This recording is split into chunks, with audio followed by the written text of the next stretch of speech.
America is the right to protest far right.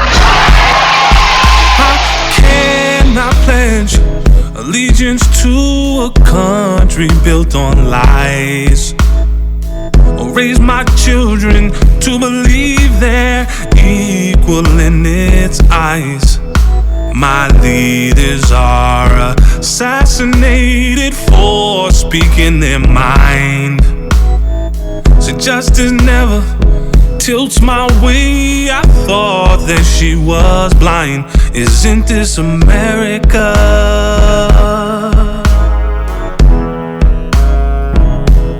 Or is this America all a lie?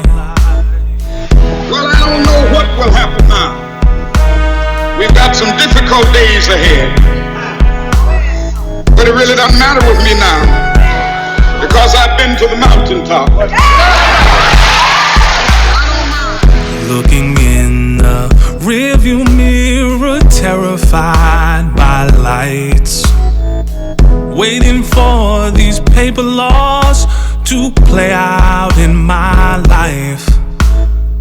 But now I lay awaiting death, staring in the sky, killed by those sworn to protect me. What a way to die. Isn't this America?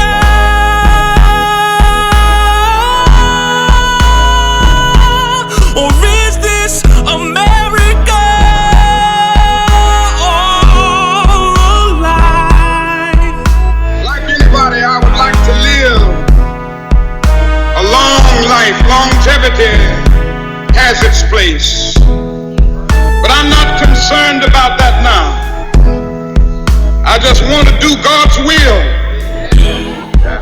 And He's allowed me to go up to the mountain. And I've looked over and I've seen the promised land. I may not get there with you, but I want you to know tonight that we as a people will get to the promised land.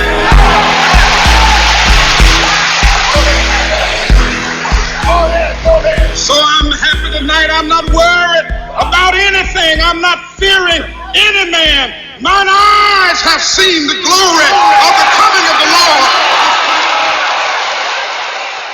Amen, amen, amen, amen, amen. Kingdom, greetings and God's richest blessings be multiplied to you and to your beloved family. You are tuned into another segment of Healing Our Land's live interactive broadcast. I am your host, Pastor Hobbs. I'll be with you through till 6 p.m. We're on Tuesday through Friday, 4 p.m. to 6 p.m. Eastern Standard Time. Sunday evening, 7 p.m. to 9 p.m. We want to get right into our broadcast with our very special guest, City Councilor Ricardo Arroyo, who is running for Suffolk County District Attorney. How are you, sir? I am good. Thank you for having me here. Really appreciate it. It's my privilege and pleasure. We're so grateful that you could take time. I know, that it's a lot going on in terms of the campaign. And so we appreciate you taking time. I know you've been on Boston. You've been here before. I have been here before. That was on Boston Black News, though, I believe. Yes. With Leon Rock? Yes, it was. Outstanding. And then I was here as well for the city council campaign and thereafter. For the city council campaign? When I ran for my first when you were race. running. Right.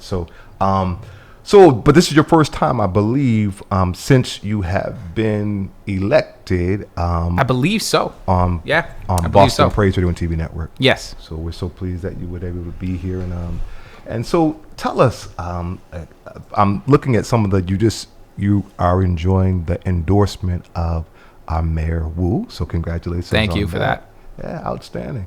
And so tell us, why are you running for this position? Happy to do it. So, I grew up in a family where we really focused on, it wasn't enough to have sort of individual success. You had to sort of find a way to do communal responsibility work. And for me, growing up, that was actually the criminal justice system.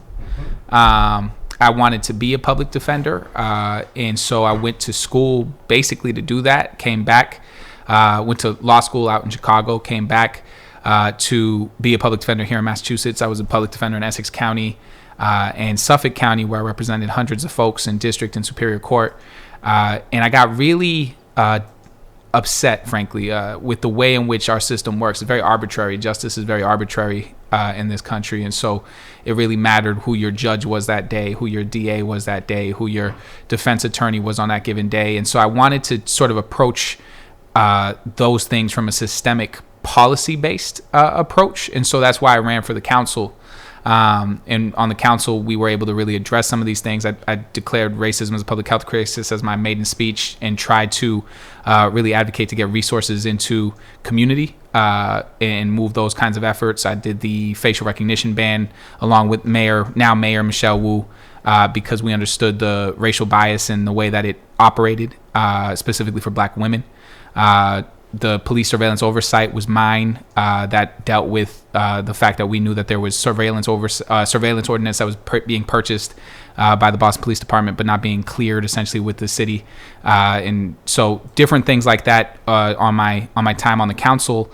And I was really excited about District Attorney Rachel Rollins when I was a public defender at the time when she ran, and she was really the first district attorney I saw who was centering racial and class disparity. Really uplifting the fact that, everybody knows, if you look at the data, if you've had any experiences with it, that the justice system doesn't serve people of color well. It has not served people who are dealing with mental illness well. It has not served people who are dealing with addiction or substance use disorders well. And so she was the first one to really lift those things in Suffolk County in the way in which she did. And so when she became U.S. Attorney, I basically had to really dig in and think about how much and how willing I was to watch all of the progress that I feel like we've made in 3 years, really addressing and started with the Integrity Review Bureau, which for folks who don't know, 9 exonerations in 3 years for a collective cumulative 450 years of time served.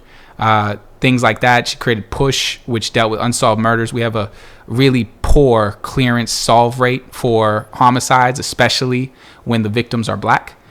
They did a whole thing on this in the Washington Post, I believe it was the Washington Post, might have been the Washington Journal, 2017, where they talked about just how bad that was. We actually had one of the lowest clearance rates in the country. And so in her 3 years, she was able to do 3 cold case murders, got them solved. It's about 1 a year, all of them over 20 years old. And that's the kind of important work she was able to do because she created the list of 15, which I think everybody knows about. And I was actually one of the people at the table when we were creating that list. And that can be controversial for some folks, but I want to just use data for folks. Under Dan Conley, 15 cases, things like trespass, possession, those cases were dismissed at about a 60% clip under Dan Conley. She wrote it down, put it in written policy, turned it into 74%. So it jumped 14% under her. Mm-hmm. The results speak for themselves because they had that time frame of 10 years to really look at that data. Mm-hmm. Harvard did a study on it.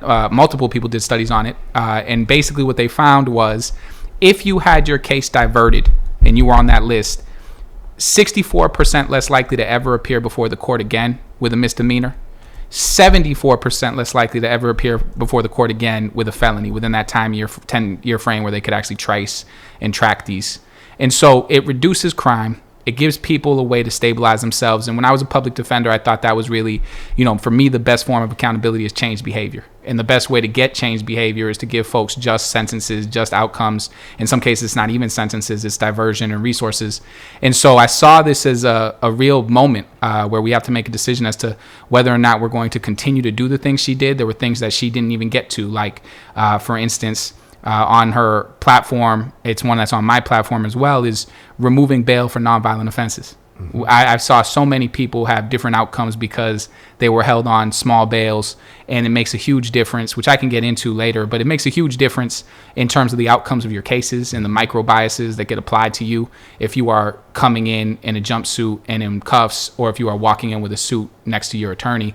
There's huge outcome differences, and it's for the same charges, same things. We've had all these studies. Reforms in probation. We've had so many different studies that have shown that being on probation for longer is actually not effective. It actually is ineffective. There's a certain level where you stop getting anything from putting people on probation. You actually set them up to fail. And we've seen that because over 80% of people in prison today in Massachusetts are there on probation violations, and the vast majority of them are there on technical violations. So that's not new charges, new offenses. That's I missed a meeting, or I didn't pay fees, or any collection of technical violations that you can have. All of these things, in my experience, destabilized folks and actually made our communities less safe. And so I wanted to make sure that we had somebody who was going to speak to these things publicly, who was going to implement policy that was based on data and what we know works. And I'm aware that some of these things are controversial in the sense that they're not how we've done things. And I really looked at it and said, do I want to do this? Is this something I want to do? I know the criminal justice system very well. I've worked hundreds of cases. I've done, you need 2 hands to count the trials I've done. I know where the system sort of has failed us, and it's a colossal burden. I don't actually believe any one person can save this system. I really don't. I think that it's been created to work the way it's working.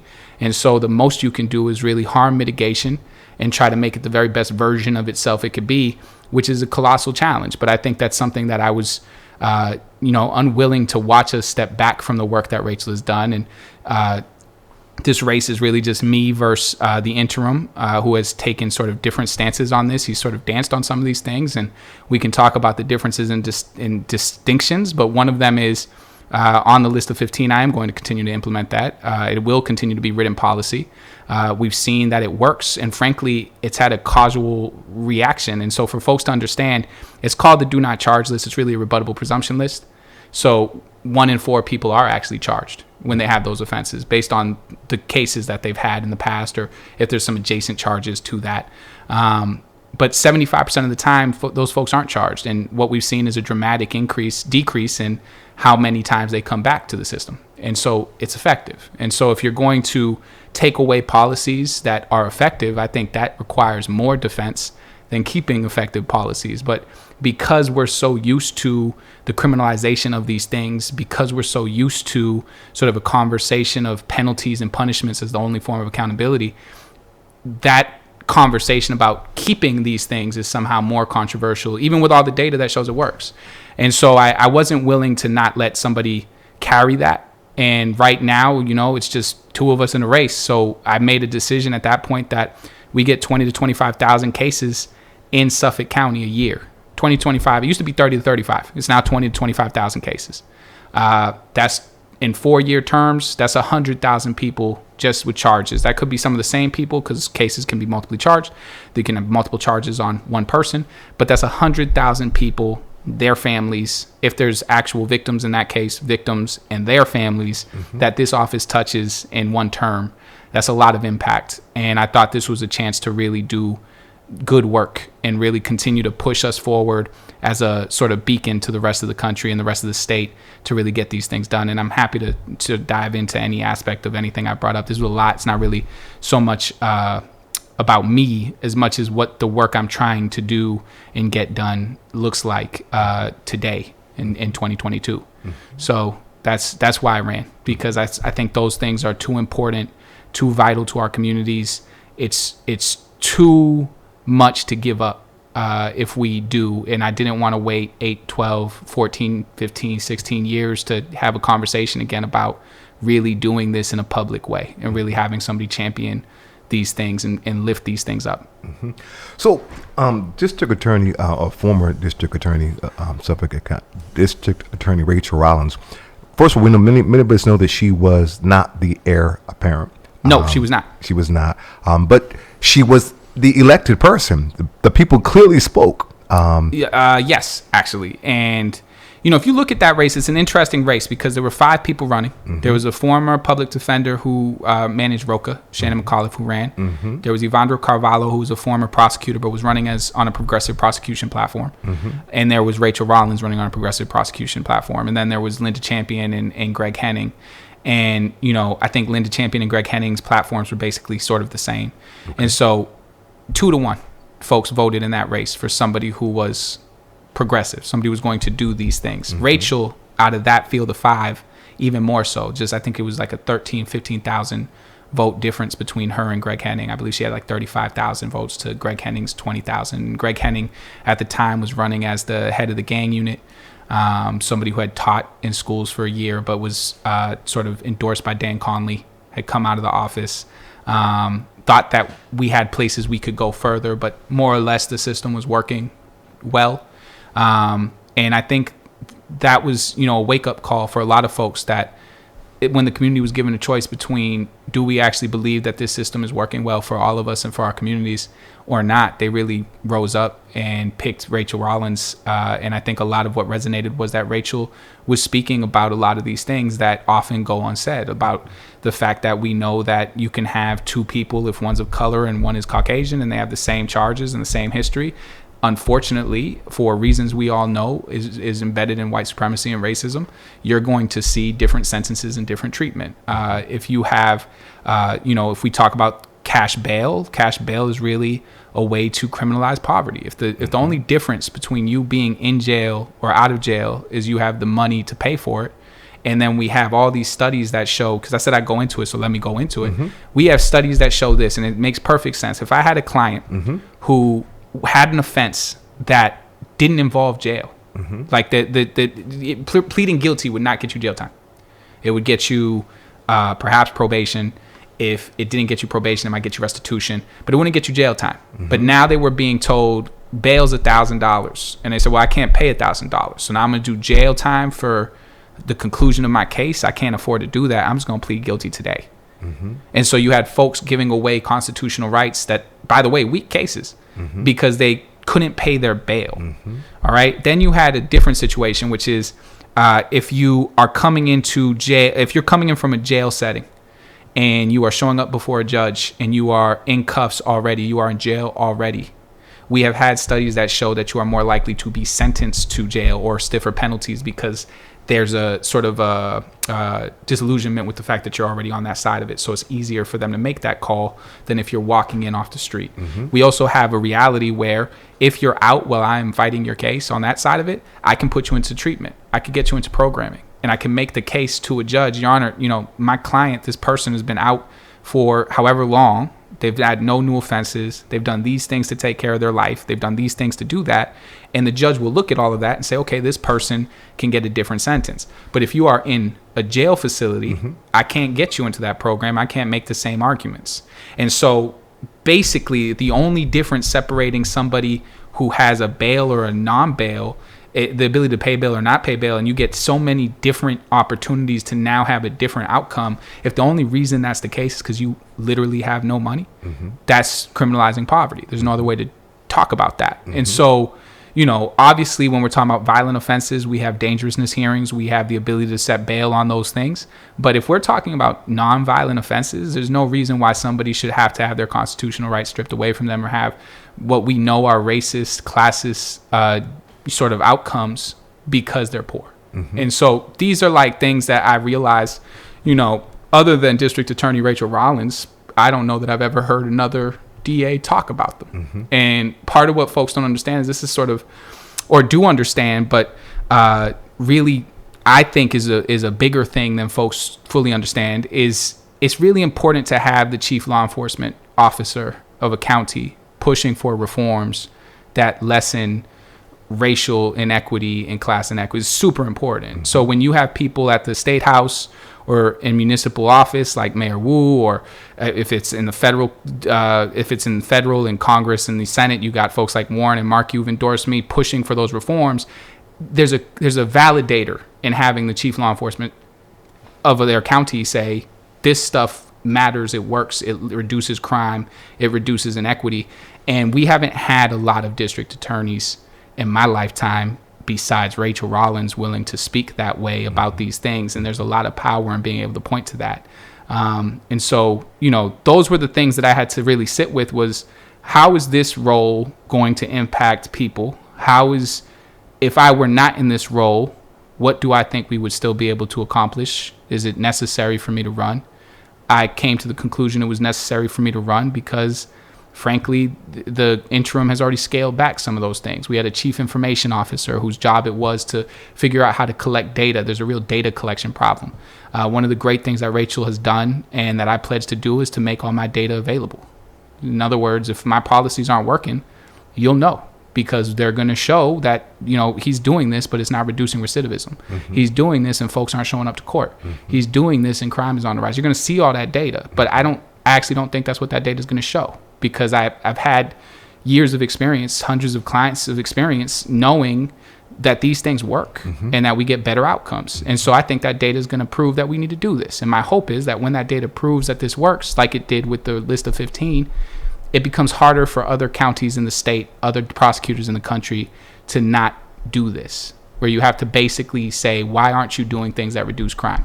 You're the chief law enforcement officer in the county or whatever county you have.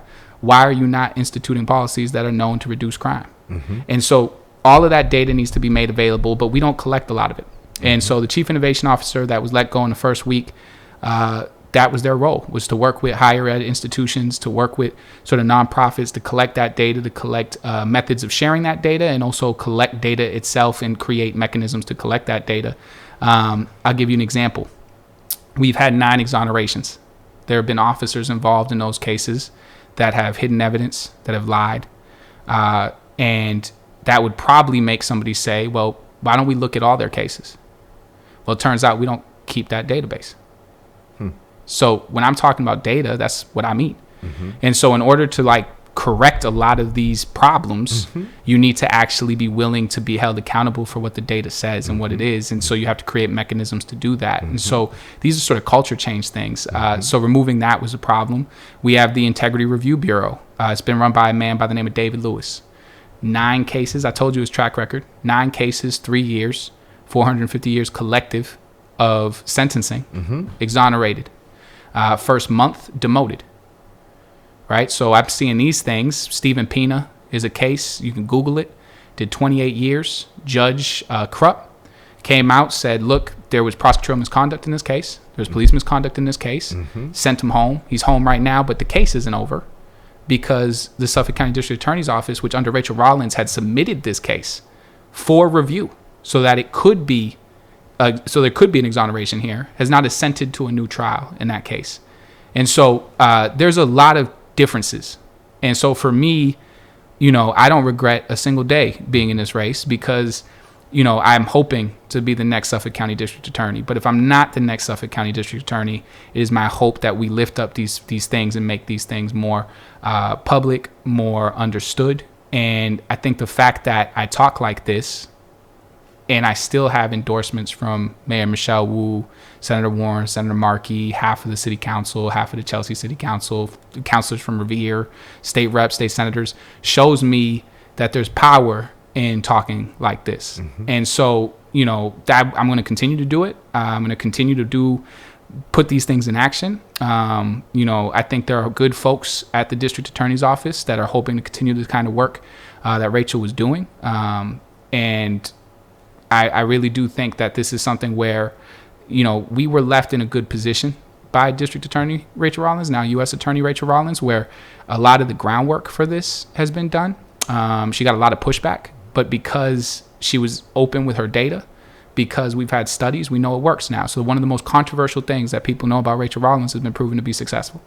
The fact that that's true and people are still asking folks to defend something that has been successful and has worked, to me is fascinating. It shows how much folks want to hold on to a system that didn't serve us and wasn't built to serve us, and wasn't even smart at the things that they wanted it to do, which is to reduce crime, right? This idea that the only way we can reduce crime is if I throw the book at you or if I give you a sentence, I think is asinine. I think it doesn't work, and I think it's actually counterproductive. And I think, frankly, it comes from a different worldview. I come from a worldview where I think people are naturally good. And so when somebody is doing antisocial or criminal behavior, I start to look at it from what are the resources that they need. Are we talking about somebody who's doing this because they have mental health illnesses? Or is this somebody who's doing it because they are under a substance use disorder or out of poverty? Is this somebody who is just doing this because they enjoy doing this? There's a difference, right? You got to separate all that. But in all of my time, I've represented hundreds of people. I've never met anybody who was happy being in that situation. They always wanted a way out, and there wasn't really a way out presented to them. They either wanted to work, they wanted housing. If you're stealing toiletries from a Target, I promise you, life is not going well. And it's not about, I'm going to give you 3 years or 2 years probation because you stole shampoo from a Target, which is a real case I had. That to me says this person needs some stabilization and some help. And so when you do this work and you really get into it, I think there's things that we really do need to prosecute. I think sexual trafficking is something we need to look at for real. Drug trafficking in a real way. Shootings, fatal shootings, homicides. We have a long list of cold cases that I think, Rachel has proven that if you pay some attention to them, we can actually close some of those, even if they're over 20 years old. And then there's one that I think we do a pretty poor job of, which is non-fatal shootings. I think only 1 in 7 shootings. And I got to look up that number again to make sure, but I'm pretty sure right now it's 1 in 7 shootings are fatal. 1 in 7. So there's another 6. And we opened that up to a study by the Department of Justice. Boston Police Department opened up their data. And basically the Department of Justice found that we had a clearance rate of about 4 to 17% on non-fatal shootings. And that non-fatal shootings, as you would expect, eventually become fatal shootings. And that if you actually solve non-fatal shootings, you actually prevent homicides. And so I would like to create a non-fatal shooting task force who would be staffed by a victim witness advocate, would be staffed by an ADA, and would be staffed by an investigator whose whole job it is to assist law enforcement in solving non-fatal shootings so that we can actually get some of these things before they turn into homicides. And so those are the kinds of things that I would like to focus on. And just to be clear, this study found that these were solvable cases. It was just a question of whether or not you're going to dedicate the resources to solving them, but that non-fatal shootings are as solvable as a homicide is. And so these are the kinds of ways in which we can dedicate our resources to actually do this work. And so, I think there's a lot of practical things. I've thought about this role sort of up and down, left and right, because I think it's important that we succeed. I want these things to work. And if I want them to work, I want to make sure we have the right personnel in place, the right culture in place, the right training in place to do these things. District Attorney Rachel Rollins, I actually was a big supporter of her, voted for her, and I appreciate her. Me too. That's what I'm saying. Her platform, as you said, was very different, and she got a lot of pushback, as you've already said, because of her platform, and because that was basically something that was so entrenched, the system that was not working for us, black and brown and poor folks, as you said, and so though we voted for her, she was sent with a mandate. Yes, and I actually think she probably wouldn't have been challenged this term. If she didn't become U.S. Attorney, I don't think anybody was going to run against her. I mean, look right now. Sure. I'm sure she wouldn't, because even as she was appointed to this position and all the pushback that she got, she still was ultimately appointed. So I agree. However, and so for many of us who, as you said, voted for her, were excited about what she was doing, and then we did feel some kind of way like, yes, we're excited that she was appointed to this position, which gives her even further overview, if you will, in influence over the whole state. So that's a good thing. But we were really concerned about, is this work that she did here in the Suffolk County going to continue?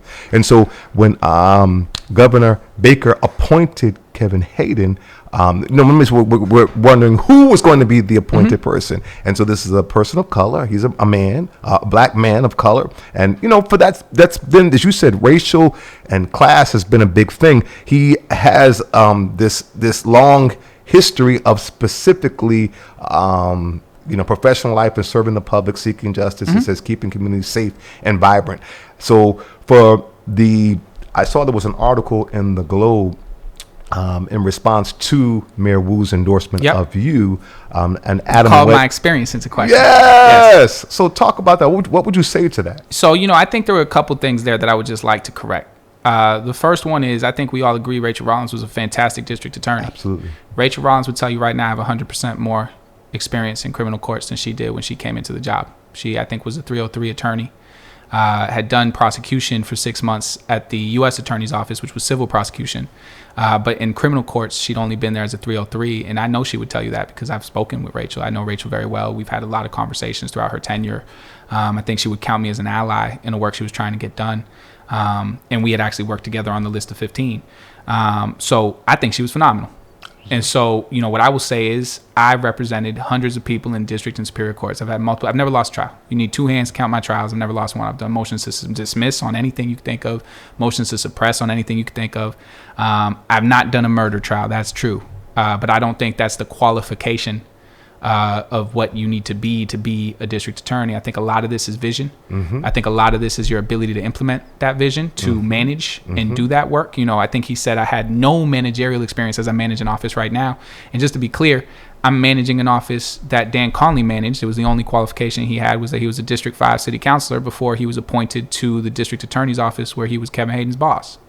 So I have the exact same management experience the boss he worked for had, and was there for 16 years. So, and obviously folks can certainly have issues with sort of policy that was coming out of Dan Conley's office, but I don't think ever anybody called into question his managerial ability. Got the same seat that Menino had before he became mayor, right? So I think from the standpoint of a lot of this stuff, a lot of that to me is a way to counter the fact that they don't have the same policies. He's not doing the same things I'm trying to do. It's easier to try to project me as somebody who does not know how to do this when I want to be really honest with you. It is harder to dissect the Commonwealth's cases and to go to trial against the Commonwealth than it is to put one together. Promise you that. And so when we talk about my abilities to do this, I know that I'm going to have a team around me of experienced folks who've likely been on both sides of this, prosecutorial side of this, and the district, the public defense or just criminal defense side of this, who know the system from both sides and can do that work. But I am very comfortable with my knowledge and ability to do this role. I consider this, it matters too much to me to do this right. It matters too much to me. If we talk about, for instance, reducing or eliminating bail for nonviolent offenses, doing that in the wrong way or having that not work is a strike against the entire thing. And it's too important to me to have this implemented correctly as a standard, as a gold standard, to not do that correctly. Things like restorative justice and rooting that in community and working with community partners, making sure that we're putting folks that actually buy into and believe in the culture that we're doing. Because, I think she went on record publicly a few times when she was district attorney to say that she didn't believe that her entire organization was working with her on her initiatives. Those are things that I'm conscious of. I'm very conscious of the responsibilities that I'm walking into, and I've handled pretty much every manner, whether it's violent felonies to cases that are on the do not charge list now. I've handled all of that. I've run the gamut. And the truth is, I recognize that, one, I was good at litigation, but I also recognize that there's an aspect of this role where the current district attorney doesn't have a caseload. They don't actually argue cases in court. Their job is to institute policy, to institute a culture, to advocate with the public podium, the large platform that they are giving, to have public conversations about these things, and to make sure that they are doing right by people. One of the other critiques, they didn't say it, but it's one of the other critiques I get, is this idea that somehow because I don't have the experience of putting people in jail, that I don't have any public safety experience. And I have the experience of taking clients and bringing them to intake facilities for their addiction, taking folks to mental health appointments myself, taking folks and signing them up for mass health, getting them housing, getting them jobs, putting them through Operation Exit or programming that works for them. And I would say all of that contributes to public safety. So the idea that the only public safety experience that you're going to acknowledge or recognize is whether or not I've had the experience of putting somebody in jail, to me is a very narrow view. And I want to be clear, it's the prosecutor's office. We will put people in jail. That's what they do. It's actually the main thing that they do. And so when we're talking about murder cases, homicide cases, sex trafficking cases, drug trafficking cases, fatal or non-fatal shootings, we are going to make sure that the community feels safe and that we are doing that in a just way. But what we are going to do, what I think is really the charge, is to do justice. And in this role, that means looking at that defendant as a human being, looking at that defendant's family as a human being, looking at the person who was harmed, if there was a person harmed, if it was the kind of incident where there was harm done as a human being and their family, and then trying to make a call on what justice looks like for that community and for that person and that individual. We don't do a good job with reducing recidivism or ensuring that folks who come back have something to come back to. You know, we don't have a lot of programming for people who are above the age of, frankly, 24, 25. There's not a lot for them. I remember when I was in Suffolk County, this idea that basically if you're 26, you're a career criminal now. So we don't got nothing for you except more jail. And I hope you don't get caught and picked up, and I hope you figure it out. And, you know, some people succeed in spite of that.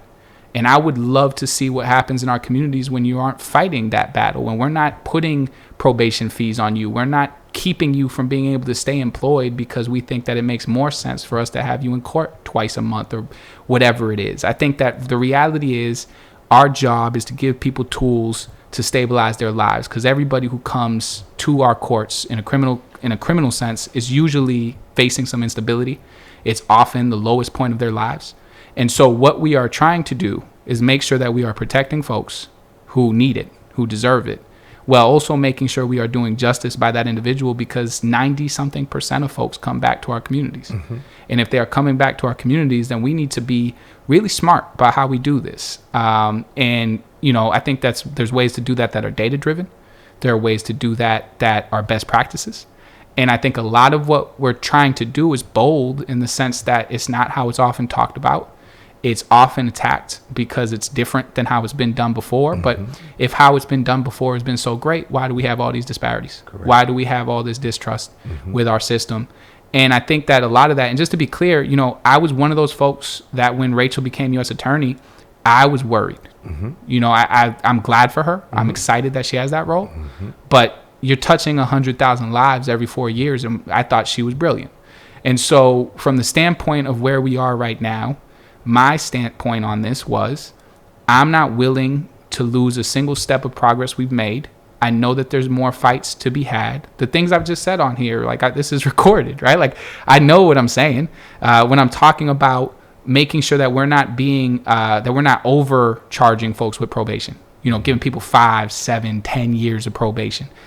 When all of the data shows that most probation stops being effective past 2-3 years. Okay. So why would we do that? Except that it sounds good in a newspaper article, or it makes it look like you're tough on crime, or it makes it look like you're doing these things that fundamentally don't work, but they look stronger. They look tougher, right? And that stuff comes from, you know, I got into it, I didn't really say it. I believe people are fundamentally good. Yeah. And so what I mean by that is if people are living well, if they have the needs that they need to survive, if they have the services they need, if they have health issues and they get the services they need for that, if they have poverty issues, they get the services they need for that, or they're working or they get whatever stabilization things they need, they're not inclined to do crime. Right. I think people are generally good. If you come to this from the standpoint that people are generally bad, then you believe what keeps people from doing bad things is consequences. Fear of consequences. So in other words, you might come up with the idea that if you came before me with a gun possession case and I gave you 5 years, then somebody else would know I did that, and they would say, well, I guess I'm not going to hold a gun because that person got 5 years. But to me, that is ignorant of the reasons why people walk around armed or why people choose to do those things. And so if you are really trying to get to that, you wouldn't get to that through some tough sentencing or some, you know, fear-based approach. You're going to get to that by actually addressing the root causes of what is causing those behaviors. And, you know, I think this whole idea that you keep people in line is not productive. I think what we have to actually talk about is, yes, do people deserve accountability? Absolutely. And I think there's ways to do that don't involve just throwing people away or putting them in a position to fail in ways we know they're going to fail. I think it requires actually looking at those cases, looking at what the drivers of those cases are, providing the resources we need for folks, whether they're getting, whether we ultimately are seeking a prosecution where we're actually sending them to jail, but making sure that we're doing that in a way that sort of takes in the totality of the impact. And that's actually what we're asked to do. That's the thing. A lot of the laws on the books ask us to look at, we have cases through the Supreme Judicial Court where we're supposed to factor in whether or not you're the primary caretaker. Right? Things that, bail, it's this revolutionary thing that I'm talking about, making sure that we don't set bails for folks on nonviolent offenses. Bail literally says you're not supposed to put a bail that the person can't afford. It's actually in the statute. And so I'm just saying we got to honor the law in that way. And so there's a lot of this stuff that I think people enjoy hearing because it's what they've thought we've needed to do for a long time. But there's also sort of an entrenched belief that the only way to do this is to be harmful to our communities, frankly. Sure. One of the things that Suffolk County District Attorney Kevin Hayden did is this $400,000 of funding for mass incass alternative to prosecution services over sentencing. Yep. And so that, and it's speaking to your point. Yep. About addressing, allocating resources, and these are resources apparently that are under civil his forfeiture. It's civil forfeiture money. Speak about that.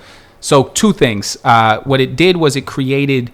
So services over sentencing was actually a Rachel Rollins creation. Okay. Did not exist before Rachel Rollins got in there. So services over sentences is Rachel Rollins programming. What his $400,000 did was this was for folks that they did not consider higher risk sentences, services over sentences. His $400,000, which it's a one-time pilot. It's not funded for beyond this year. It's using civil forfeiture money, which is money seized by police. There's a lot of problems with civil forfeiture, namely that we only need a probable cause standard, which is the lowest standard in the entire country for civil forfeiture. For folks who don't know what that is, if you get pulled over in your vehicle and for some reason you have cash or something in your car, and they have probable cause, which is literally the same amount of cause required to write a police report. They can seize your money or your vehicle or your possessions and say that they believe it was due to criminal conduct. You don't ever have to get charged. You don't even have to be found guilty. In fact, there are people who've been found innocent and still had civil forfeiture proceedings. And so there's a movement to eliminate civil forfeiture. What Rachel Rollins put in place that I would continue is that civil forfeiture could only happen if there was a guilty finding. But the idea of taking resources or money from people on the basis that you want to, essentially, because you have probable cause, but you've never charged them with a crime and they've not been found guilty of one, I think is, frankly, theft. It's a problem. So that's where the money came from. What it did was it opened up 30 slots for monitoring of folks. It's a different method, but it still keeps them charged. And so I want folks to understand the full picture of this because I'm the only person who's actually represented people who have lived on mass incass in court. When I was a Roxbury public defender, I actually represented folks who were residing on mass incass. Here's the reality of what this cost us in reality. We just had a Boston Police Department hearing on the budget. Over the last 5 years, just on overtime, we've spent over $20 million on policing that issue. That's money that doesn't go into beds for both mental health units or recovery. And so we have a real backlog on the amount of occupancy, about the amount of beds available is how it'll be referred to often when you talk to folks. We don't have enough beds available. When you give people the choice in a courtroom setting where you say, do you want to go to jail or do you want to go to rehab? They almost universally say, I'm going to do the rehab. What ends up happening, though, is there's no beds. And so they send them to jail. And then they wait. And I know this because I've actually had this happen. They have them wait for a bed to open up. And so you can be waiting in jail for several months before there is an available bed. And so what ends up happening is where I was at in Essex County, Middleton had a drug unit. So essentially a detox unit. It overflowed. Too many people were coming in and being offered this choice, jail or rehab. And they were all saying rehab. And they said, well, that's great. So we're going to send you over to the jail. And once a bed opens up, it's yours. And so then the detox unit got full. got full in the first 20 days. After that, they were getting sent to general population because they were still going to the jail to wait for a bed. Then you had beds on the outside where I actually had clients. It was the most heartbreaking calls I would get. Anybody who's dealt with addiction issues, I've had it in my own family where somebody says, I want help. That could last 20 minutes, could last an hour. So you want to hit it when they give you that. The problem was the priority was going to folks in jail. So I had people who actually were told you would get into a bed faster if you were coming from a jail. That was real. And so you end up with this backlog. You end up with another issue, which is we've sort of got into a place where people sort of understand that criminalization of addiction is wrong. I shouldn't be putting you in jail because you have essentially a medical disorder.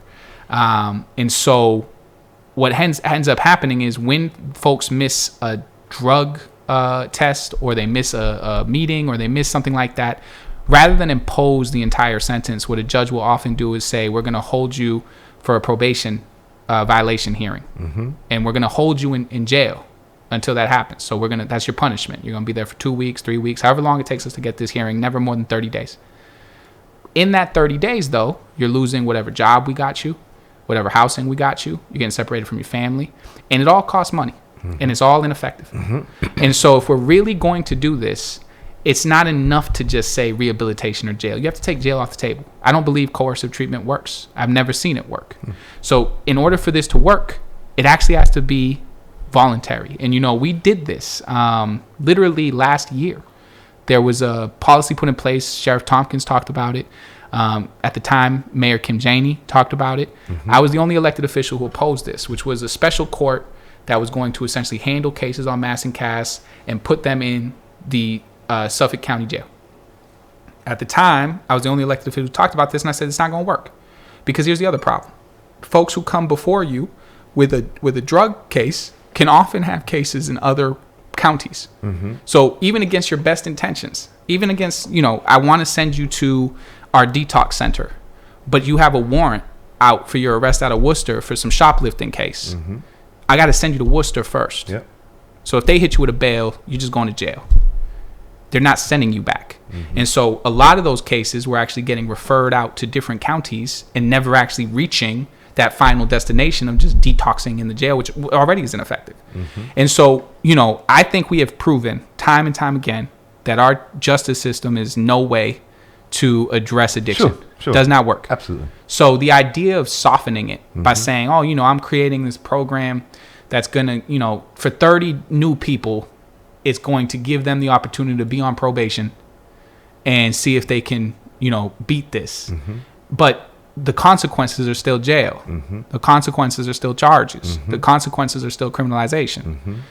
I think that's not actually addressing what I'm trying to address. And the part of this is, the partnerships that I've created, the goal is to move those resources, to move that money that we are not using to police this issue, to hold people in jails, which is expensive. You're talking about thousands of dollars for 1 month. To do all of these things, to have a public defender assigned, to have judges assigned, to clog up our courts, to keep us from having the ability to focus on more serious crimes in terms of violent crimes and things of that nature. In order to do that for something that doesn't work, that's actually just a continuation of a bad policy to me. And so, I think it's admirable that he recognizes that we shouldn't be criminalizing this. But I think that a program that still has the consequences of jail, still has the consequences of charges, is criminalization of this. And I know folks might say, what are we going to do about this? Well, I will tell you what I would like to do about this. I would like to make sure that if you have $400,000 in checks available to you, you should be writing those for recovery services. You should be increasing the capacity of our recovery centers. We do not have enough beds. There's very few. Most of them, we don't have enough dual diagnosis. Most folks who are actually using substances on the streets also have a mental illness that they need to treat. And you can't treat one without treating the other. We don't have enough resources put into that. And as long as we continue to take resources that should be public safety dollars going to treating those addictions and those illnesses and using them instead to house people and essentially under threat of incarceration and harm and trauma, move them through their system. Most of these folks, this is traumatic for them. Going to jail is a traumatic experience. I had a number of prosecutors when I was doing this who would say, well, you know, what's a weekend? They're just doing a weekend in jail. People never spent an hour in jail. Right. And so that process is traumatic. It is harmful. Sure. It actually destabilizes these folks. Absolutely. And so why in any form or shape should we be prosecuting people? That's why it's on the list of 15, just so people understand. Possession cases are on that list of 15 things we do not charge. The reason that we should not be charging this, the reason we should not be doing it this way is it doesn't work. And in fact, this is the part that breaks my heart. It leads to 3 times more likely overdoses.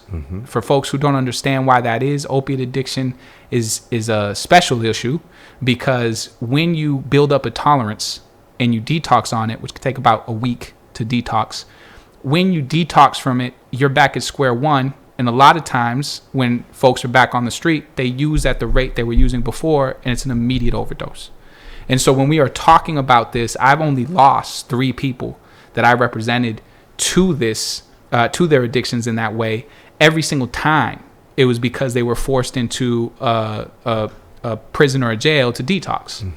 And when they came out with all that trauma, with the fact that the detox doesn't treat any, I just want to be clear for folks. Sure. The detox does not treat the illness. Right. The detox is, you're there, you're sick, you're getting that out of your system, but we're not providing you with resources. We don't have the ability or the capacity to provide you with a bed.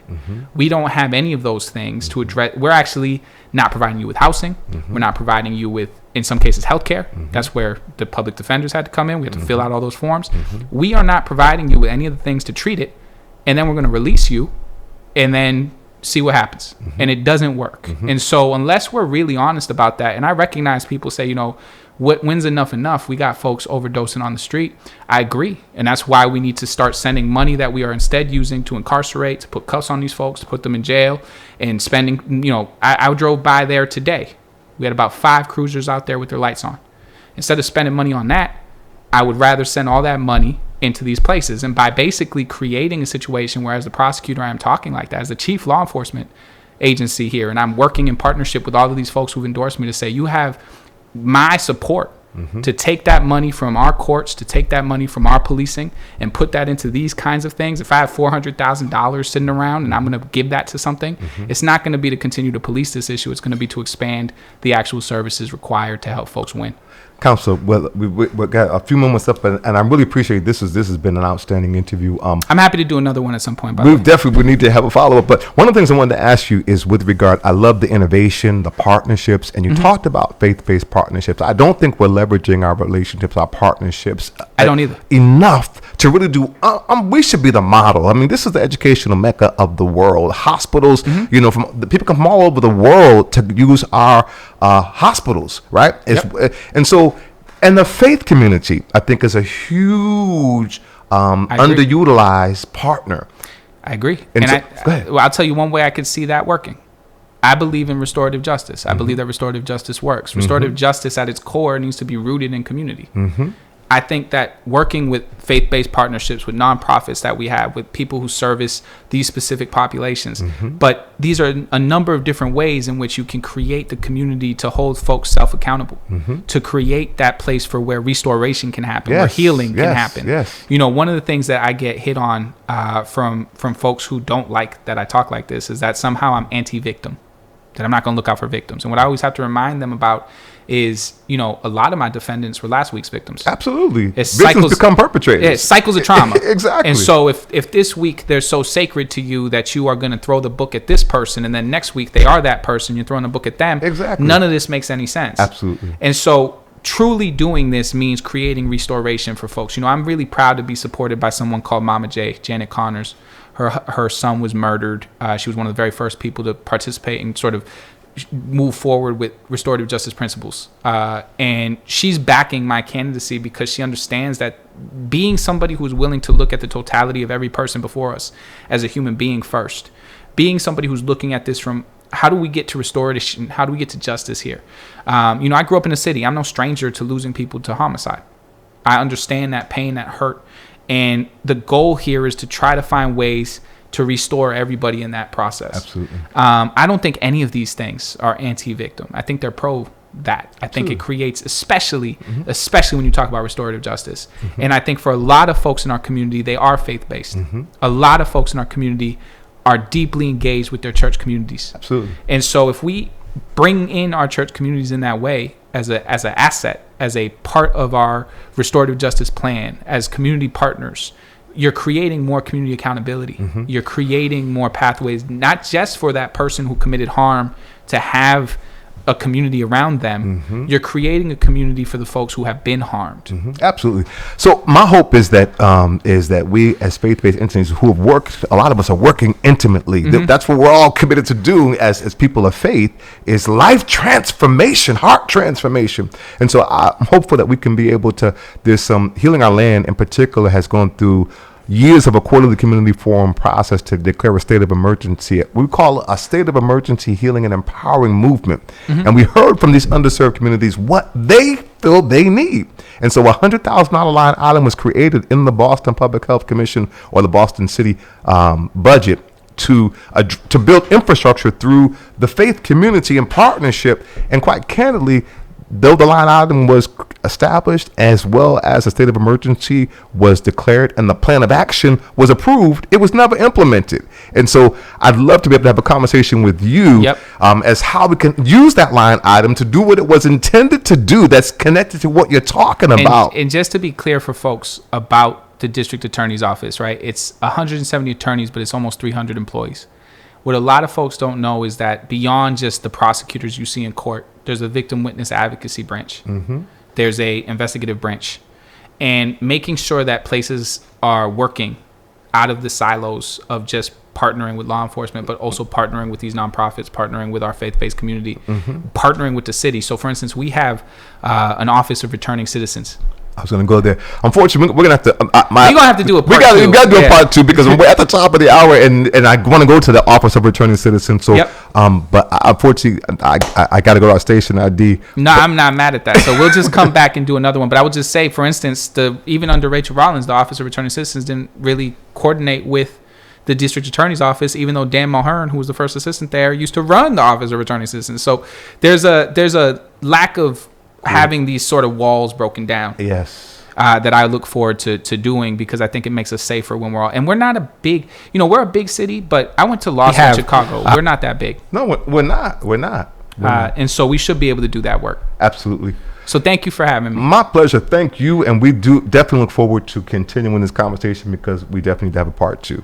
Thank you. And, tomorrow we have a debate or a forum. I don't know what they're calling it nowadays with the Teen Empowerment Youth. Oh. And so that's another good one, because, we know that the trauma of the pandemic has played a role, especially in youth. And so I look forward to that. So folks who want to go to that, that's going to be at the Nubian Library. When? Tomorrow. What time? 6 p.m. Thank you for that. Thank you. And thank you, audience. We will go to our station ID. We'll be back on the other side of the top of the hour. All we say to America is be true to what you said on paper. I wish that I could freely dream and be judged from within, hunted by a power that cannot see past my skin. My views are viewed as ignorant, my truth always denied. My history is shrouded in a spider web of lies. Isn't this America?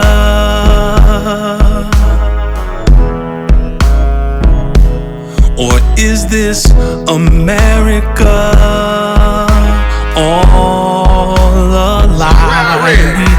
Of the freedom of speech, somewhere I read. Of the freedom of press, somewhere I read that the greatness of America is the right to protest far right. How can I pledge allegiance to a country built on lies, or raise my children to believe they're equal in its eyes? My leaders are assassinated for speaking their mind. So justice never tilts my way. I thought that she was blind. Isn't this America?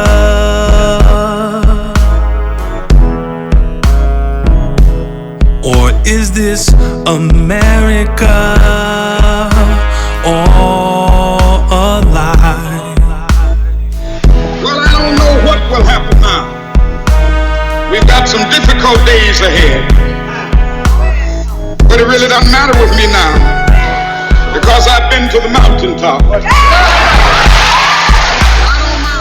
Looking in the rearview mirror, terrified by lights, waiting for these paper laws to play out in my life.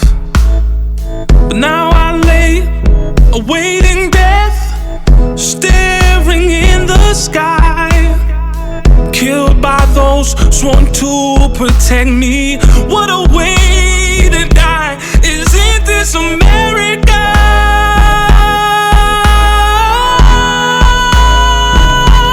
Or is this America all a lie? Like anybody, I would like to live a long life. Longevity has its place. But I'm not concerned about that now. I just want to do God's will.